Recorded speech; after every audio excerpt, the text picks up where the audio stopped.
Namaste. Welcome to our 58th talk on the Bhagavad Gita. We are beginning at the 7th verse of the 13th chapter. The chapter is called the Yoga, the distinction between the field and the knower of the field, because often we don't understand which is which and how one is separate from the other. All right. Now he's describing the qualifications, the characteristics of a person who is really going toward liberation. Mumukshutva, great desire for liberation is important, but the desire is worthless if the person isn't qualified and if the person isn't doing what is needed. See, it's interesting how in the West we say, well, their heart's in the right place, or we have the idea that if you mean to do right, it's all right. Well, people have mistakenly killed others by doing what they thought was a good thing. In hospitals, oftentimes, incompetent workers have done what they thought was the therapy and killed a person. So the road to hell truly is paved with good intentions. There has to be good reality, good character, good, what's the word? Yes, good characteristics is better than saying character. Sorry for the. So now we begin. Absence of pride. By that it means absence of arrogance. Absence, of course, then of egotism, because if there's not ahankara, egotism, well then, and the ego sense, the false ego, not the knowledge of the true self, then all kinds of arrogance comes up. A friend of mine, very intelligent, was one time just kind of reflecting on her mental state.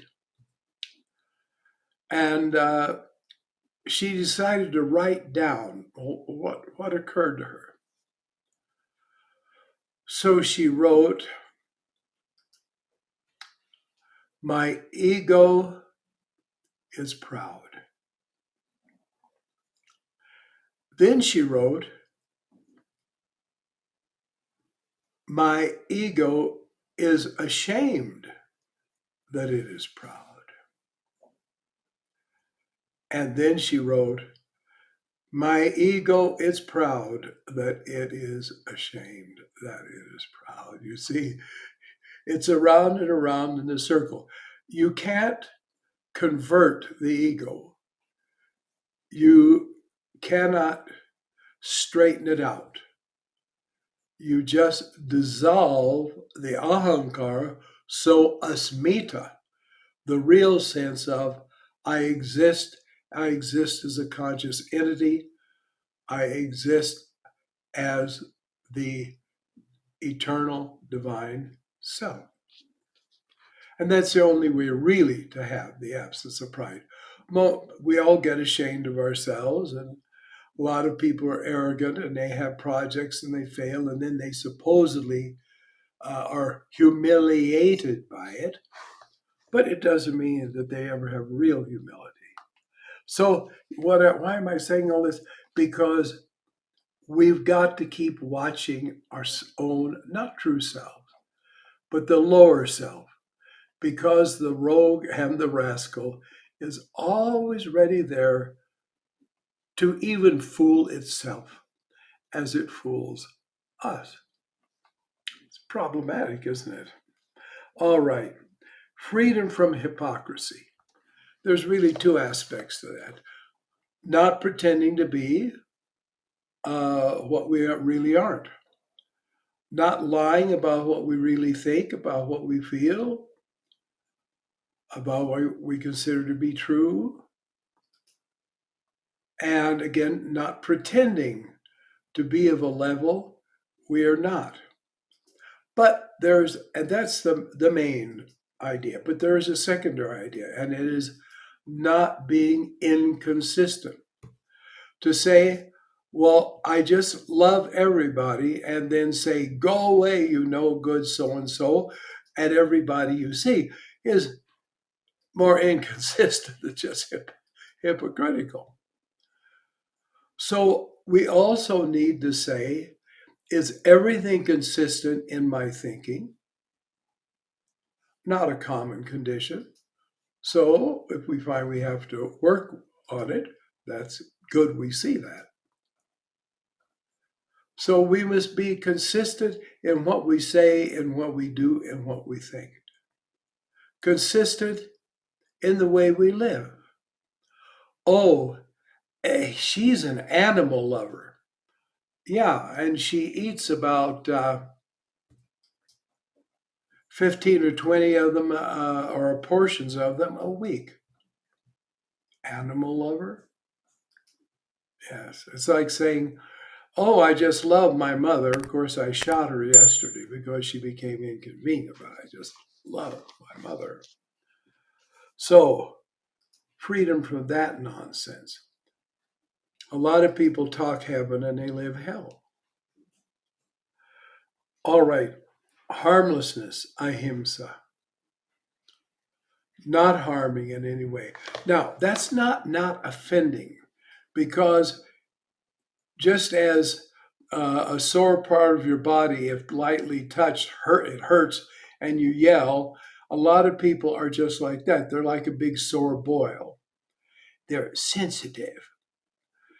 And so you can offend them so easily and frighten them. They like to pretend to be scared too, And isn't not talking about this kind of foolishness. You should never be bullied by people who are basically evil people and made afraid to not call what something is what it is. And you don't want to bother with confrontation with people, but you have to. If you should have to, you just say it. You lie. Sometimes you have to. So it's not that kind of, oh, don't ever hurt anybody's feelings.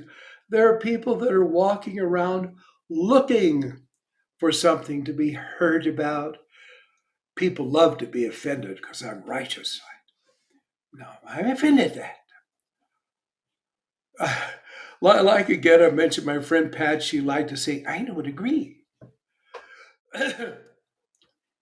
And I really wanted to say, well, Pat, who the heck cares whether you don't agree or not? But finally, as I pretended to break down and cry, and then she got the idea, and never did that again, I'm glad to say. As we pass through this world, we need to help people learn, don't we? All right. Fortitude. That's not just courage in the false sense. There are fools that have no idea what's going on. During the time of the conflict in the Middle East, I saw an interview by an American newsman of some young soldiers who were on what we Americans consider was the wrong side. And so he was talking to them, and he said, well, you realize you could be killed. I mean, you understand these are going into battle, all right? And bombs were dropping. And this unbelievable moron said, why? Why? That's like a person, if they walk out into a downpour of rain and you say, will you get wet? And they say, why? Yes.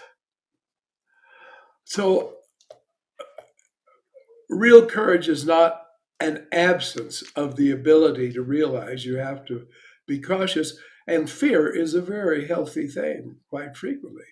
When you hear the tiger's roar, you better beat it inside and close the door. So, this doesn't mean foolhardiness, but it also means firmness, steer. Being really firm, they don't get to move you. You have the principles, and that's it. You're not imposing them on them, but they can't break you down. It really is true. I think maybe I mentioned before. If not, well, I will again. Uh, General Eisenhower, who had a tremendous responsibility in World War II, one of the things, the problems he had was this appeasement nonsense that always, when there's war or prospect of war, they're always well, couldn't we all get along? No, not if a raging monster is on the other side, such as Adolf Hitler. But anyway, he was always being bothered by the couldn't we be nice ones. So some people went to visit him and they saw he had a big sign on the wall behind his desk. In Latin, Illigeti mate non carborundum, don't let the bastards wear you down. And a yogi needs to have that resolve also, which also means a yogi has got to learn who's rotten and who's not. Sometimes we need to understand who are the real enemies of our spiritual life besides our own foolish ego, and then stand up right against whatever needs to be opposed. All right. Rectitude, being really correct, not fudging. Oh, it was a little white lie. No. Not saying, well, sometimes you kind of got to compromise. No. You know what's to be done. You have the courage to do it, and you do it. This is rectitude. Think of the word erect. You're standing upright. You have to stand upright, not duck down. Approaching a teacher, acknowledge the fact that you've got to learn. It can be a living teacher or it can be books, but to realize, how will I know? You see, there's the part in the book of Acts where the apostle of Jesus encountered actually a great official. It says eunuch. We're used to think that means someone's castrated, but it also was a term for an administrative minister in the government, the word that's translated eunuch. And he was an official under the Queen of Ethiopia. And he was reading this book. And so the disciple asked, what are you reading? And he was, interestingly enough, though Ethiopian, he was reading the book of Isaiah. And there was a prophecy about the Messiah. And he read it and said, but what does it mean? And so he explained to him what it meant. Because he said, how could I know if someone doesn't teach me? So it doesn't mean we don't have to have trust in the integrity of our own mind and our intelligence, but we do need to learn.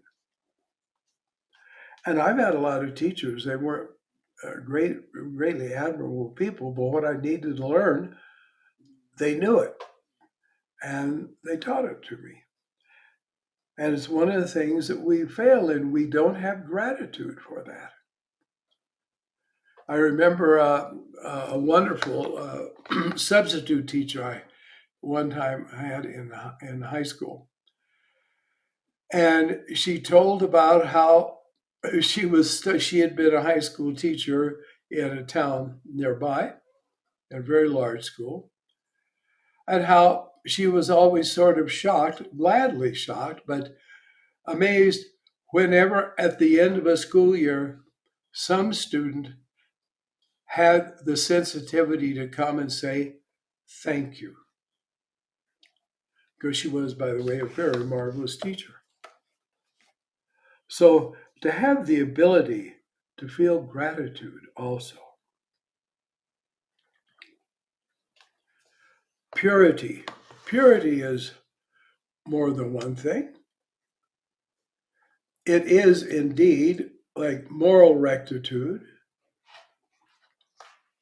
observance of the rules of yama and niyama, which of course includes truthfulness, kindness, mercy, harmlessness,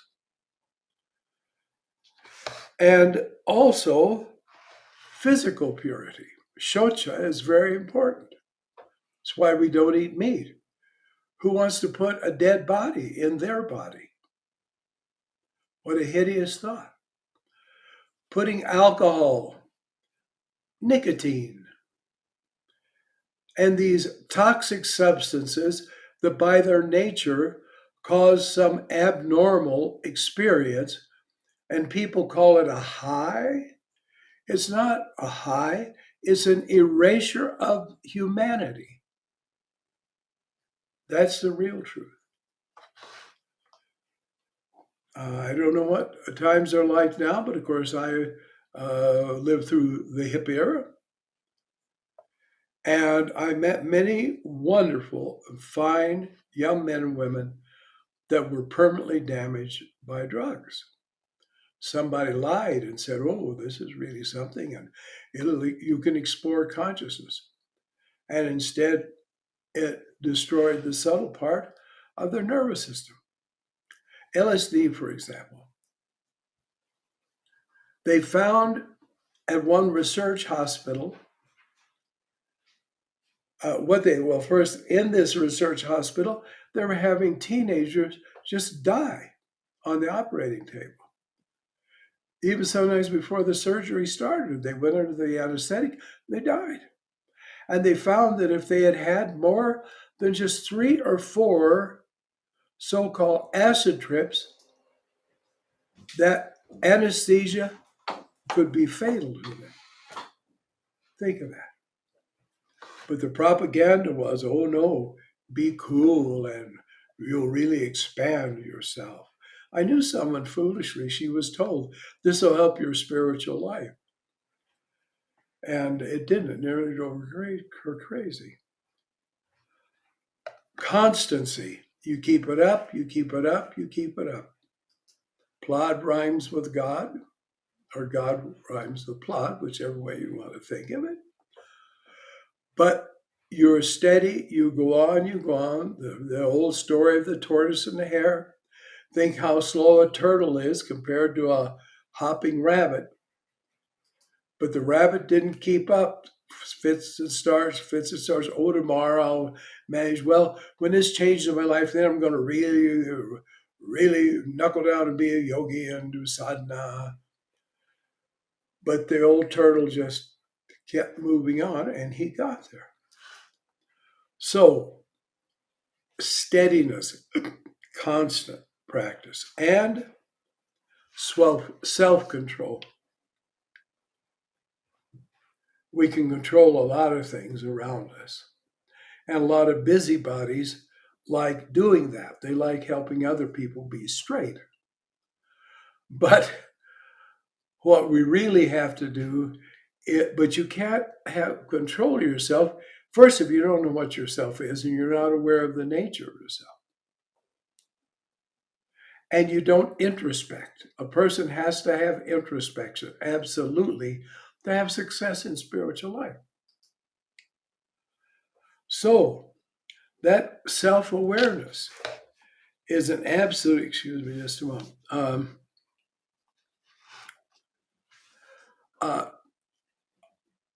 essential with controlling You have to rule yourself. Greater is he that rules himself than he that can take and war a city, according to the book of Proverbs.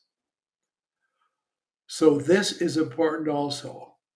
The yogi only understands his inner mechanism thoroughly, and because he does, he can deal with it. And one yogi I know, or at least aspiring yogi I know, has noticed that he has gone to the 20-minute limit for our talk. And so then, namaste until the next time. Thank you.